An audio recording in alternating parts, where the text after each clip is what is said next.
नमस्कार, स्वागत है आपका। इंडिया 27 देख रहे हैं आप और मैं हूं आपके साथ लता। 2024 में बनी मोदी सरकार के लिए 2025 की राह आसान होती नहीं दिखाई पड़ रही है और खास तौर पर आगामी समय में बिहार में होने वाले विधानसभा चुनाव से पहले ही केंद्र सरकार में अंकगणित का समीकरण बिगड़ता हुआ दिखाई पड़ रहा है। क्या है इससे जुड़ी हुई जानकारी, रिपोर्ट देखिए। बीजेपी के नेतृत्व वाली केंद्र सरकार 2024 में सत्ता में आई थी, लेकिन अब उसके लिए नया साल 2025 बेहद कुछ तय करने वाला होगा। भाजपा को लगातार तीसरी बार केंद्र की सत्ता जरूर मिल गई हो, लेकिन अपने दम पर 240 सीटें ही मिल पाने के चलते वो सत्ता से चूक गई है और ऐसी स्थिति में उसके लिए जेडीयू की 12, लोजपा की 5 सीटें अहम हैं। वहीं आंध्र की सत्ताधारी पार्टी टीडीपी की 14 और एकनाथ शिंदे गुट की 9 सीटें 272 के आंकड़े को बनाए रखने के लिए अहम है। बीजेपी ने लोकसभा चुनाव के बाद आई अपेक्षाकृत निराशा को हरियाणा और महाराष्ट्र के चुनाव में बड़ी जीत हासिल कर दूर किया है, लेकिन अभी बिहार चुनाव में उसकी परीक्षा होनी बाकी है। खासतौर पर बिहार की राजनीति के पल पल बदलते मिजाज को देखते हुए अगर साल के अंत तक कोई उलटफेर हो जाए तो वो भी हैरानी भरा नहीं होगा। बिहार में नीतीश कुमार करीब 2 दशक से ऐसी ताकत बने हुए हैं, सत्ता जिनके इर्द गिर्द ही घूमती है।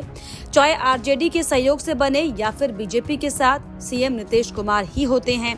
ऐसे में जब अटल जी की जयंती पर डिप्टी सीएम विजय कुमार सिन्हा ने कहा कि बीजेपी की बिहार में अपने दम पर सरकार होना ही अटल जी के लिए सच्ची श्रद्धांजलि होगी, तो ये बात जेडीयू को चुभ गई।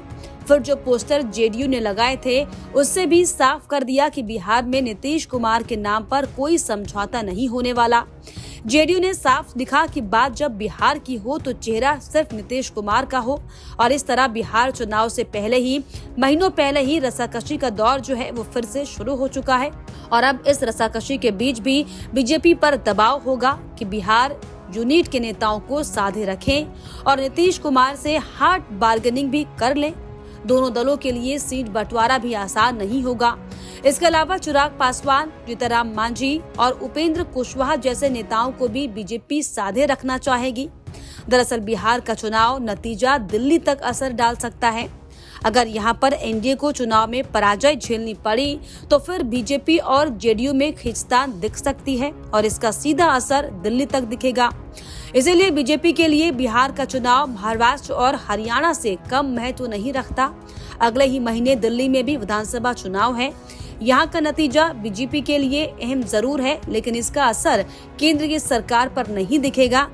यहाँ पर भाजपा के ही 7 सांसद हैं और विधानसभा के नतीजों से इस स्थिति में कोई बदलाव नहीं होगा। ऐसे में सभी की नजरें अब बिहार की विधानसभा चुनाव और नीतीश कुमार पर टिकी हुई हैं।